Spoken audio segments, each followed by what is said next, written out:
I apologize for an unattractive wife. Those were the shocking words blurted out by my mother-in-law, who suddenly snatched the mic from my father-in-law, who was giving a speech during our wedding ceremony. I'll discipline her properly from now on, to at least make her a better wife on the inside, she said, sounding satisfied, a stark contrast to the chilling silence that swept through the venue. I was flabbergasted and turned to look at my husband, only to find him smirking in a disturbing way. As my mind went blank and my body began to tremble from surprise and shock, an older gentleman purposefully made a loud noise as he stood from his seat. "Is that all you wanted to say?" he asked, drawing everyone's attention. He then walked towards me with confidence. "Oh my God, it's him!" The moment my husband saw him, his eyes widened in surprise. Ignoring his reaction, the man took my arm and said, "Let's get out of here." Before I could even open my mouth, he led me out of the reception hall. Dragging the dress I never wanted in the first place along the hotel corridor, a flood of thoughts began to fill my mind. My name is Angela, a 35-year-old woman. I grew up in a single-parent household after my parents divorced when I was in elementary school. In my 20s, my mother fell ill and needed care, so my days were filled with work and caring for her. Still single in my 30s, I met a man named Steven. He proposed to me even knowing that I was taking care of my mother after he visited my office for work and I assisted him at the reception desk. Steve was a great guy, and I thought I might never get another chance to marry if I didn't take this opportunity. But I couldn't just leave my mother alone. It's been a year since Steve and I started dating. The longer our relationship lasted, the more I struggled with my decision. However, Steve blew away all my worries, saying, "I know how much you care about your mother, so why don't we become a family of 3? Touched by his proposal, I decided to marry him. When we announced our marriage to both of our parents, my mother was overjoyed, but my soon-to-be mother-in-law, let's call her Ruth, had a completely opposite reaction. I'll tell you up front, I don't recognize a woman from a single-parent family as a worthy wife. That was the sharp comment she made when we visited Steve's house to introduce ourselves as a couple for the first time. From then on, every time we met for wedding preparations, she would respond to everything I said with sarcasm. "She's just an old hag who's past her prime, and she's got a mother to take care of. My poor son," she would say. "I can tolerate you insulting me, but please don't speak ill of my mother. After all, it was Steve who said he wanted to be a part of our family. I bet you used some sly tricks to seduce my son." "I didn't do such a thing." "Well, your mother probably cheated on your father, and that's why he left." Every time I tried to fight back, Ruth would lash out at me 10 times worse. I thought about talking to Steve about it, but I didn't want to burden him with this unnecessary worry on the threshold of our married life.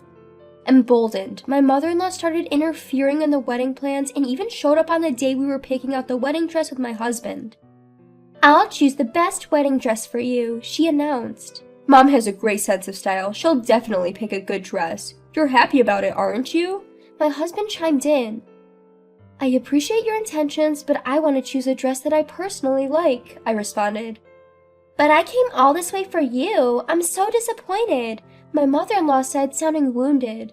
"Hey, don't make Mom cry," my husband snapped at me. He was always quick to side with his mother, especially when she played the victim. However, I could not give in when it came to the wedding dress, arguably one of the highlights of the wedding. "I'm really sorry, but I'll be choosing my own dress. This is a once-in-a-lifetime event, and I want to be completely satisfied with it," I stated firmly. Upon hearing my determination, my mother-in-law reluctantly backed off, but she held a grudge about it. And on the morning of the wedding day, she did something unthinkable. "What an awful dress. The veil's tasteless too. You'd look better wearing a garbage bag with a supermarket sale flyer on your head," she exclaimed upon seeing my wedding dress displayed in the dressing room of the hotel where the ceremony was held. I was really upset, but I wanted to avoid any trouble on my big day, so I tried to respond calmly. "My mom, who loves sewing, made the veil herself. We chose the dress together. I really like it," I replied. "You're going to wear something chosen by a woman who cheated and got dumped by her man?" Suddenly, my mother-in-law's eyes widened and she raised her voice, looking furious, and then she splashed canned coffee from her purse all over my dress. "Stop it! What are you doing?" I exclaimed, watching in horror as my dress quickly turned brown. I quickly grabbed a towel nearby to wipe the dress, but it was too late. The dress was in no condition to be worn. "This is what happens when you don't listen to me. I've left a dress I chose with the ceremony staff. You're wearing that for the wedding, okay?" she stated, and then left the dressing room. She must have brought the canned coffee intending to ruin my dress from the beginning since she had another dress prepared. Knowing this, I was shaking with anger and frustration. I then headed to the separate waiting room where my husband was and tearfully explained what just happened. "This is so unfair, it's going to ruin the wedding." "What do you want me to do about it?" he retorted. "It's what your mother did. I've been silent until now, but there were other times." "Enough already, you're annoying." "Eh?" He interrupted, shouting in anger. His expression was just like my mother-in-law's when she spilled the coffee on my dress. I was taken aback by his sudden change in attitude, but he quickly seemed to snap back to reality and apologized. "Oh, I'm sorry. I just can't deal with this right now." My husband was sweating profusely and seemed extremely tense. Feeling sorry for barging in and losing my temper, I decided to calm down and listen to him. "You seem pretty stressed out. What's going on?" I asked. "Actually, the CEO of my company is suddenly attending our wedding." It seems that by chance, the CEO, who happened to be at the hotel for work, met Steven's boss, and after hearing about our wedding today, he prepared a gift. Furthermore, since one of Steven's colleagues couldn't attend due to sudden illness and there was an empty seat, they invited the CEO to participate as well. What a coincidence! "Showing off your skills here might lead to a promotion. You don't have time to worry about your dress. Just do as my mother says." I didn't appreciate the way he put it, but it seemed useless to argue with my absent-minded husband. So I decided to leave the scene. Then the wedding began. The ceremony at the church on the hotel's rooftop went off without a hitch, and I was relieved. Until the family speeches at the reception. My mother-in-law went all out. "Raised in a single-parent household, she lacks common sense and is an ugly bride, but I'll make sure to discipline her." Ignoring my father-in-law's pleas to stop, my mother-in-law held the microphone tight and declared this loudly. Just as I was about to explode with anger, a middle-aged man stood up with vigor and came over to me. "You don't belong in a place like this," the man said, staring at my mother-in-law. Then he started to lead me away. "Who is that old man? Interrupting my speech? What nerve does he have?" As my mother-in-law looked at the man leading me away, she shrieked. However, next to her, Stephen was turning pale. "Why is the CEO here?" It turned out that the middle-aged man was the CEO of Stephen's company. Sweating profusely from his forehead, Stephen seemed extremely flustered. We hurriedly left the reception hall and returned to the dressing room, leaving the flustered men behind. "Why is my father here?" That's right. The CEO of Stephen's company was also my biological father. The reason for my parents' divorce was a personality mismatch. They fought constantly while both working and decided to divorce because they thought it was affecting me negatively. Therefore, even after the divorce, my parents occasionally met. I saw my father several times a month and received proper child support until I became an adult. Even after my mother needed care, he helped out in various ways, so our relationship was very good. However, I hadn't asked much about my father's job. I can't believe my father is the CEO of Stephen's company. Even I was surprised by this coincidence. "Why are you here when you said you had an important business meeting and couldn't attend my wedding?" "My business meeting ended much earlier than I thought.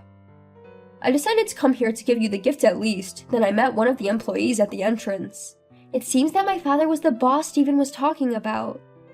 He found it was my wedding when he asked for the names of the bride and groom to prepare the gift for us. When I told the employee about the situation, I heard there was a last-minute cancellation and a seat was available, so I decided to participate." "Why didn't you tell me then?" "After consulting with your mother, we decided to make it a surprise. I never imagined it would turn out like this." My father looked somewhat sad and sighed. Just as I was about to talk to my father, the door of the dressing room opened. "Angela, you can't just run off like that." My mother-in-law, who had arrived, was speaking in a fake sweet voice I had never heard before. I got goosebumps from how creepy it was. She must have heard from her husband that my father was the CEO. "Who do you think caused all of this?" "That was just a little joke." "How dare you make such a vulgar joke at my daughter's big moment? That's even more unforgivable." "What? No, it wasn't a joke then." "Huh? So you're saying you seriously called my daughter ugly?" Challenged by my father, my mother-in-law was lost for words, repeating, and well, while her eyes darted back and forth. Suddenly, my husband rushed in, his footsteps echoing, and he prostrated himself before my father. "I apologize for the rudeness of my mother." "You're apologizing to the wrong person." my father said, looking down at my husband with a cold gaze and a stern voice. "Angela, I'm sorry. My mom did all this on her own." "If that's the case, why didn't you stop your mother when she was insulting me?" "I was shocked and couldn't move. Besides, my dad tried to stop her." "But it sure seemed like you were grinning and sitting pretty comfortably." "That's just your imagination. Anyway, the only one to blame for everything is my mom." My husband shouted, pointing accusingly at his mother. "Steven, are you betraying your mama? Didn't we agree to discipline this cheeky wife together?" "Hey, don't say unnecessary things." "You said we should use this wife who won't let mama choose her dress like a rag and make her understand her place." "Shut up." My husband covered his mother's mouth to stop her from speaking further. Her muffled voice was truly comical. "So, would you like to explain what's really going on?" "No, this is something my mother did on her own. It's for your own good to be honest right now, don't you think?" Upon my father's stern questioning, my husband shuddered and finally began to speak. "When Angela insisted on choosing her wedding dress, my mother said she would become a cheeky wife if not properly disciplined." "What's wrong with choosing my own dress?" "It's only natural that a wife listens to her mother-in-law, isn't it? If you can't even do that, I thought you'd become a bad wife who wouldn't listen to her husband in the future." "First of all, a married couple should be equals, right? There's no hierarchy." "If I can't make you listen to me, there's no point in marrying a woman on the verge of becoming an old hag." The truth finally slipped out of my husband's mouth. He had decided to marry me not because he loved me for who I am, but because he thought I would be a convenient tool to use. All those words about wanting to take care of my mother, wanting to become a family of 3, were they all lies? "Of course. You have plenty of savings, don't you? I was planning to use that to build a 2-family house. I wanted to make you work like a slave and live happily with my mother, but now it's all ruined." Once my husband started speaking his mind, there was no stopping him.